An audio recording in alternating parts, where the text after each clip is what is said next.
ahead and get started.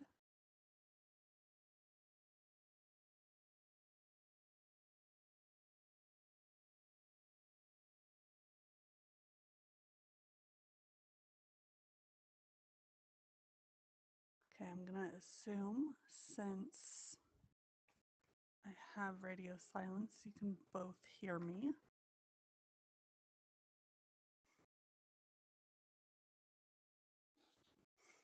Okay. So this will take approximately the entire hour. The one Thursday night did take a little over, but with two of you, it should go a lot quicker. I was expecting another couple of students, so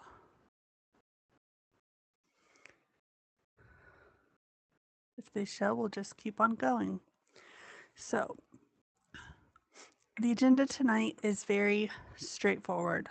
We're going to get to the heart of what we need to get to rather quickly, just because I want to make sure there is no misunderstanding, no confusion, and you both know what needs to be done on May's comprehensive, which is due a week from tomorrow.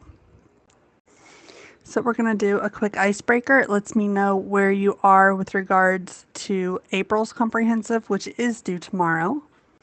Go over the directions. Excuse me.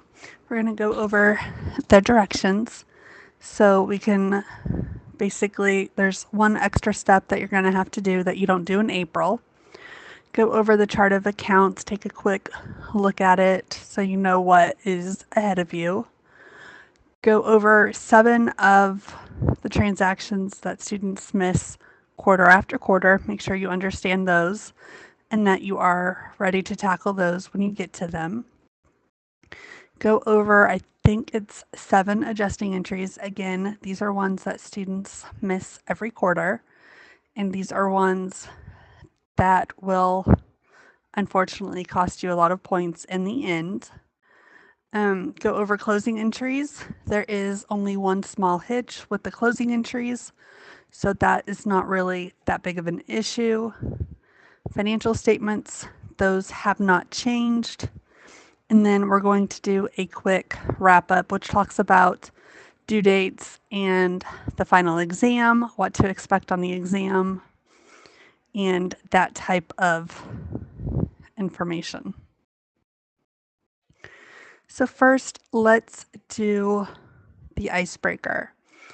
Honestly answer the following regarding April's comprehensive problem. You have looked at it, you have started it, you have completed it, or you're completely stuck with April's comprehensive and you have been meaning to email me. Hopefully it's not D, because that is, it's due tomorrow, so The April comprehensive, that's the one that we did through C now, right? that is 10.4. Oh, but that's, hang on. There's 2 assignments due this week. Hang on, sorry. That's okay. Just want to make sure I've already done it. Okay. I just did a long thing in C now. That would be 10.4. That would be April's. Then yeah, I did that. Okay. Yeah, because the 10.2 is done in Excel. Yeah, that's the 10.2 is the one I got left to do. Okay. So you have both completed it, which is really, really good, because that does take a little bit of time, which you have realized by now. May's will actually take a little bit longer just because there's more assets you're dealing with, but it's not going to take enormous amounts of extra time. So here is the chart of accounts for May. As you notice, it is quite a bit bigger. We purchase more assets. We're purchasing prepaid subscriptions, buildings, fishing. We're purchasing a couple more fishing boats, a surround sound system, and a big screen TV. Most of those come with an expense account, such as depreciation, or with the prepaid subscription, it's going to be prepaid subscriptions expense. And then you have the accumulated depreciation that goes with the assets as well. So there is nothing really surprising there. The only really new thing is if you look at revenues, we now have 2 revenue accounts. So we've gone from 1 to 2. Again, that's not that big of a jump. And we only use the new revenue account. Let's see, we have 1 transaction, an adjusting entry, and then we close it. So we're not really touching that account too much. So it's really not that bad as it seems, I promise you. I have 1 student that's already completed it out of both classes, and she got a perfect score, so it's really not as bad as it seems. The one issue that students usually have trouble with is they do not enter in April's post-closing trial balance. That information has to go into the general ledger. So for your permanent accounts, you should have a beginning balance that you need to manually enter. That is the only thing that is new. Since we're doing 2 consecutive periods, when you completed April's, you should have had the last thing you completed was the post-closing trial balance. That information will be needed for May. And I actually am more than happy to send you a picture of what the answers should be so that when you begin May's, you have the absolute correct totals. So, again, you're going to do your journal entries, the ledger, trial balance, the 10-column worksheet, do your adjusting entries, financial statements, and closing entries. Again, that is pretty standard for us. I think I saw both of your grades on April's comprehensive. So if I remember correctly, they're both great scores, so I'm not too worried about May's. Here are the balances that you should have entered as April's post-closing trial balance. Would either of you like me to send you this picture so you don't have to flip back to May's problem? Okay, I will send that out to you when I send you the passcode. Yes, this is the entire picture. It's basically just, this is the accounts that should have an ending balance once you close all of April's temporary accounts. So that is usually drawing down through all of your expenses. So that way, when you begin May's, you have the right amounts and you can just start from there. So some students really appreciate it, especially if for some reason they tank April, or if they haven't submitted April's yet, they can go back and look at this compared to what they have before they actually submit. You should be able to go back into past assignments, but this will save you the time of trying to flip between 2 CNOW assignments. I don't know why you can't do that. Let me make myself a note and see if I can fix that on Monday. That way you can go back and look when you're trying to review for the final. Actually, it may be late on Monday since Monday's a holiday. We have to do some work in our garden to get it ready for winter planting. So, but Tuesday definitely.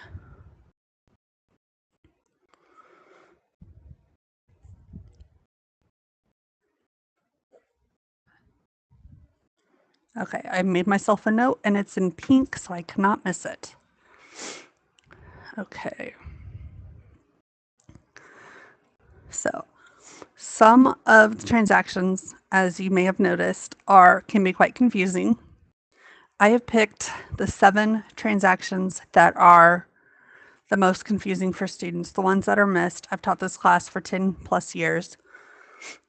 These are the ones that students miss. It's the majority of the students, even A students, miss one particular transaction. So I want to make sure that everything is set for you guys.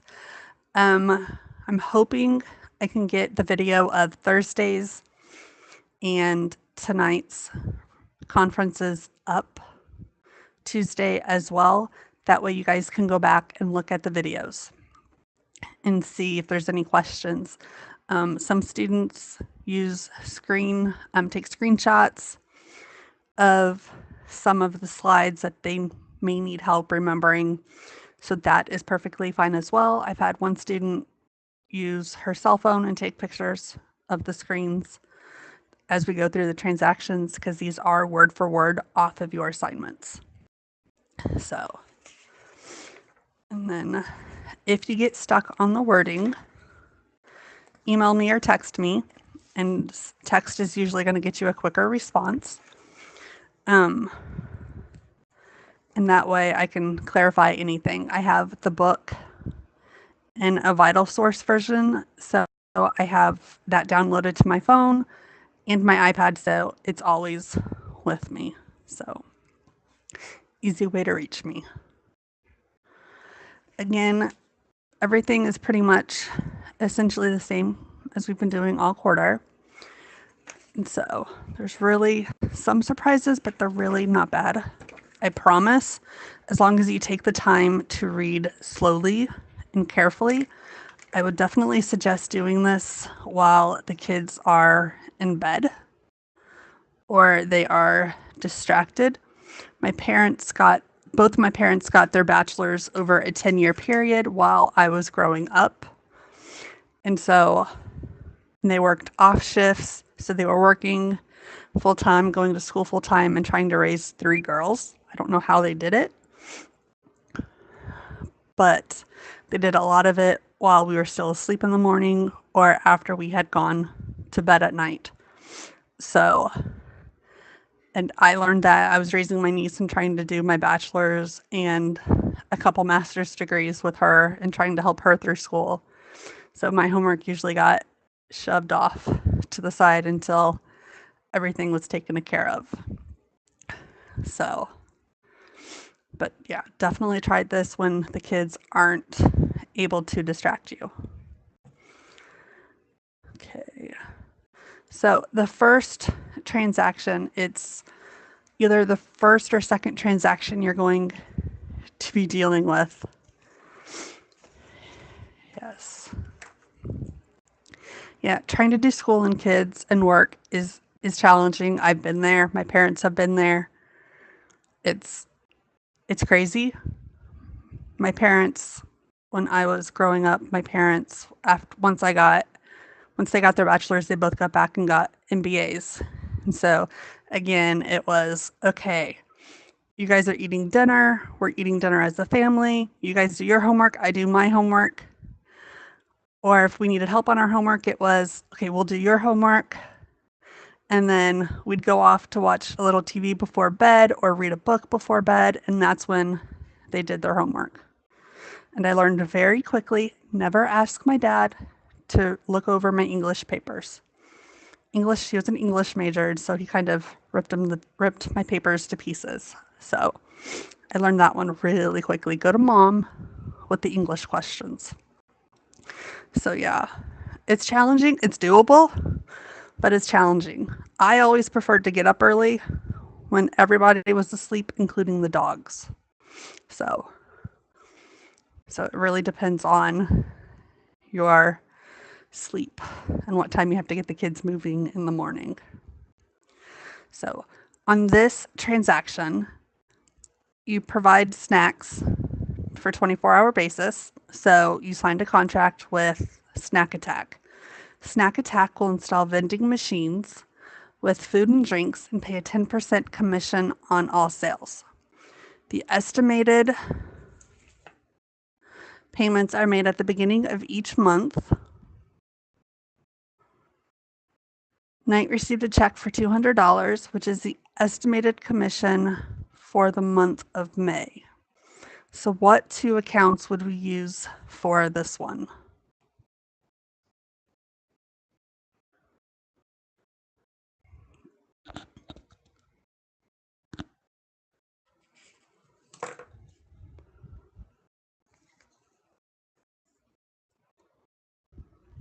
Okay. Unfortunately, both of your answers are incorrect. Let's break this one down. What did we receive from Snack Attack?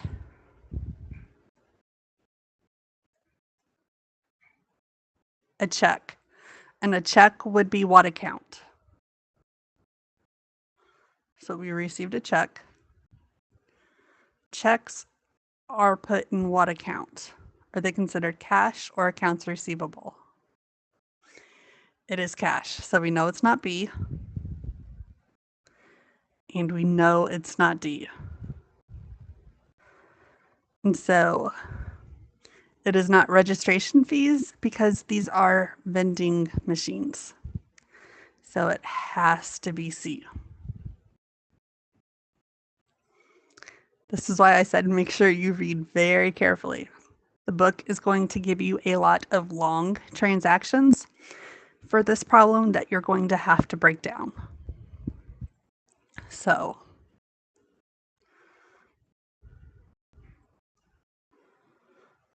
does that one make sense now that we went over it? Okay.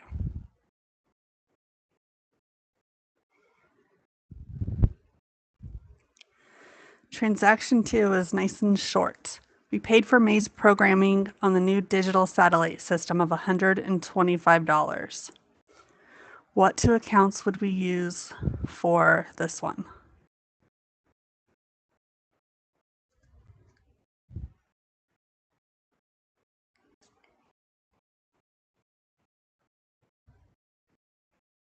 Got one answer.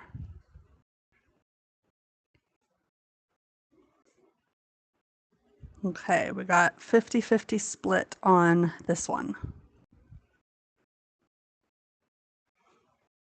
Okay.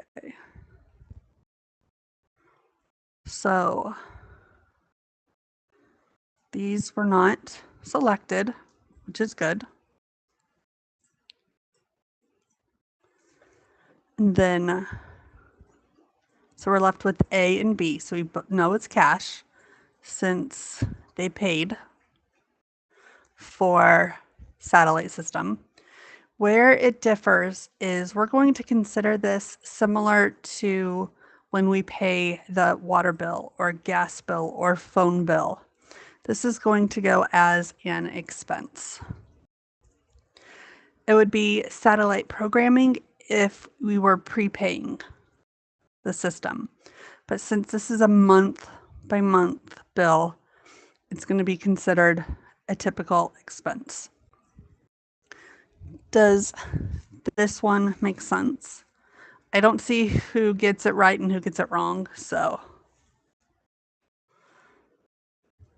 Okay. Fortunately, that is not something I have the ability to do. The next transaction definitely throws students. This is one that requires careful reading. Knight's office manager returned $100 worth of office supplies to Gordon Office Supply. Knight received a $100 reduction on account. So what accounts would we use when we return an item or items?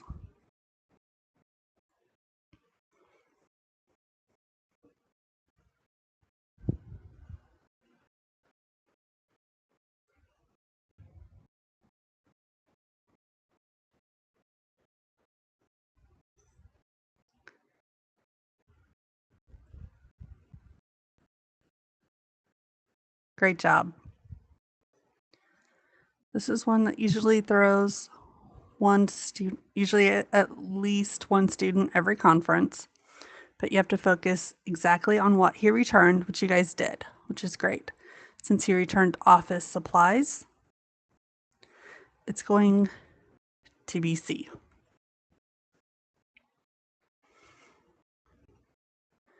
Okay, this one again is one that is 9 times out of 10 missed. We paid May's insurance premium for the new camp. Let me open up the poll. Okay, what accounts would we use to pay May's insurance premium?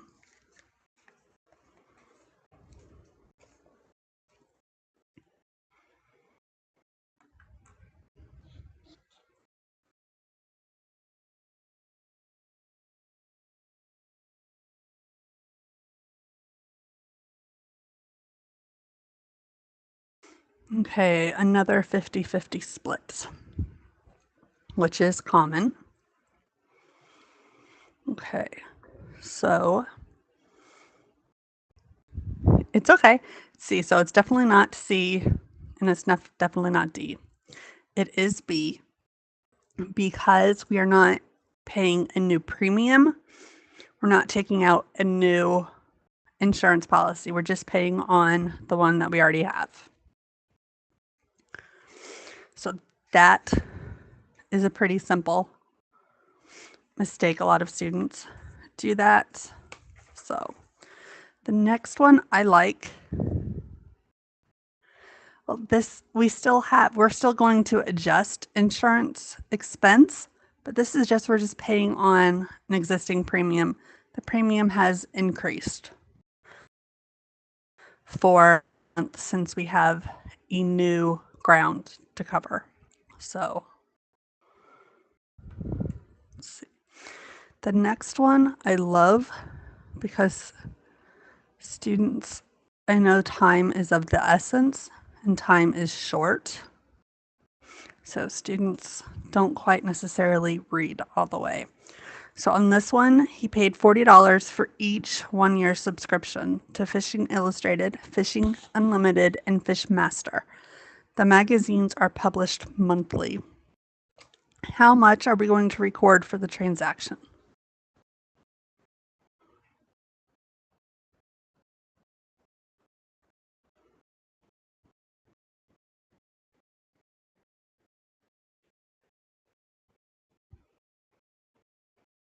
One answer. Okay, great job. Usually, in my experience, students see the $40 and they automatically say, okay, that's the amount I'm to use. On earlier conference, somebody didn't see that there were 3 magazines. So that again would cause the number to be off. So great job on that one. This is the one that usually messes pretty much everybody up. So give you a heads up on that one. We paid wages to fishing guides of $30,000, but the transaction also says don't forget wages payable. So what accounts would we use for that one?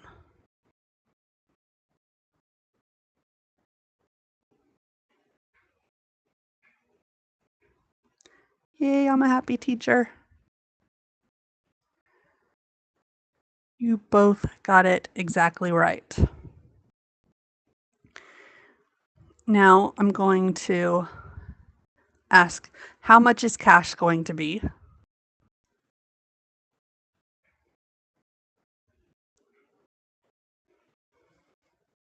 How much are we going to record cash as? 30,000.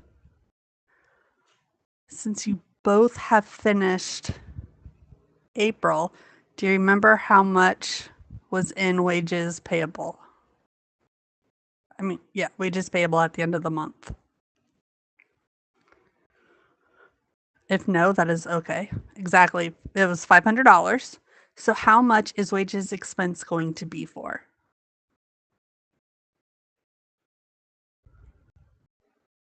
So we have wages expense. I'm horrible with my trackpad.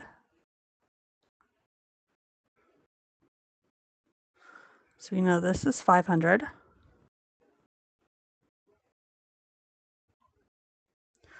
Cash is 30,000.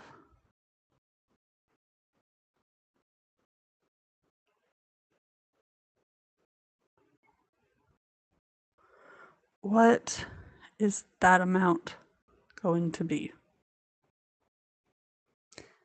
This is where, if we go all the way back to week 2,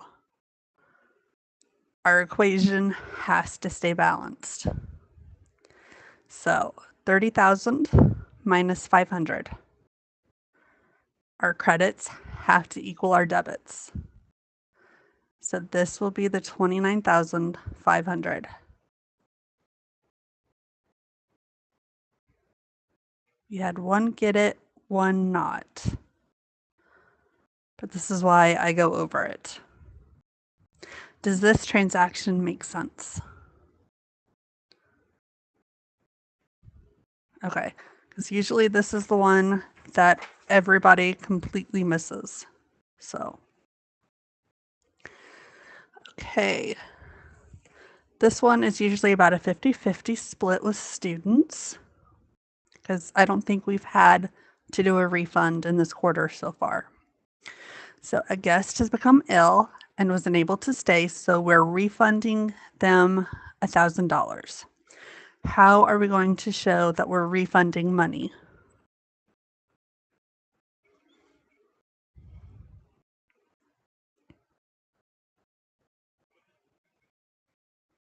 Again, 50-50. When we record the receiving of payments from a customer, in this case, the revenue account would be registration fees. How do we record that when we earn revenue from our customers?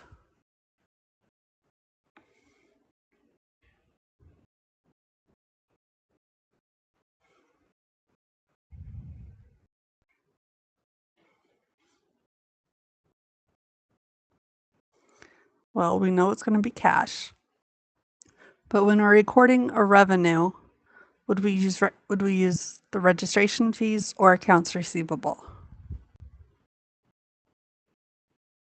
Exactly. So since we're just going to do the opposite of what we would typically do. So instead of increasing our cash and increasing our registration fees, we're going to do the opposite. We're going to debit.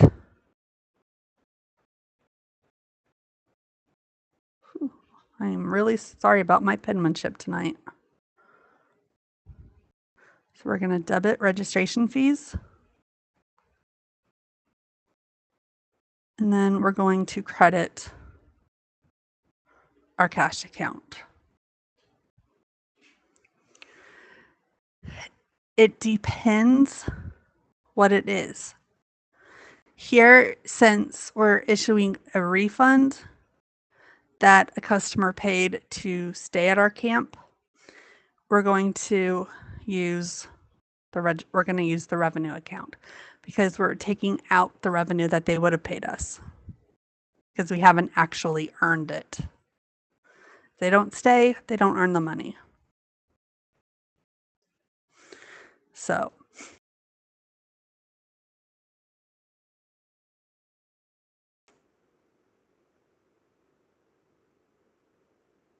revenue account, because that is how we earn our money. Does that make sense? Okay. That was the last transaction. Any questions on any of the transactions that we've gone over? If you don't feel comfortable asking questions now, you can always email me and ask me questions later. Okay. Adjusting entries. Please do not forget that we are using the straight line method and that I need monthly depreciation. So when you do your after conference assignment, I'm looking for the monthly depreciation amount. When you do your assignment, like in April, they're going to look for the monthly depreciation amount. Students have tried to give annual, and it's going to mess you up. Remember, it's the purchase price, so what we bought it for, minus what we can sell it for, at least what we think we can sell it for. That, and then divide that by the useful life, which just gives us our annual depreciation, and then divide annual by 12. In this homework problem, you will be having to count. I cannot talk. You're going to have to calculate all of your depreciation amounts. It's not going to give you the amount like it did in April for the boats. So there will be a lot of calculating on your part. So give you a heads up there. So we're going back to the first problem we covered, the $200 for the vending commission revenue. Here we're finding out that instead of the $2,000 we were expecting, it was $2,300 sold. And again, we're getting a 10% commission. So what is 10% of $2,300? $230, exactly. And we already know we have $200 as a balance from earlier in the month. So how much is the adjusting entry actually going to be for if 230 is supposed to be the amount we should have at the end of the month? Exactly. We're only adjusting for $30.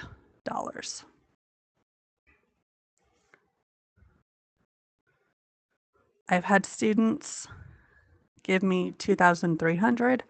I've had students do the 30. I've had students do the 230. So make sure when you are doing your adjusting entry that it is only for $30. Any questions on that adjusting entry? That's a fairly standard one. Okay. Now, this one is fairly more complicated. Again, we're given so much more information. So we're told that we're using straight line depreciation for the 10 boats purchased in April. We're again told the useful life of those assets is 5 years, and there is no salvage value. And we're told a full month's depreciation was taken on these boats in April. Now we're given the new information. We're told that straight line depreciation is also used for the 2 boats purchased in May. And we have to make one adjusting in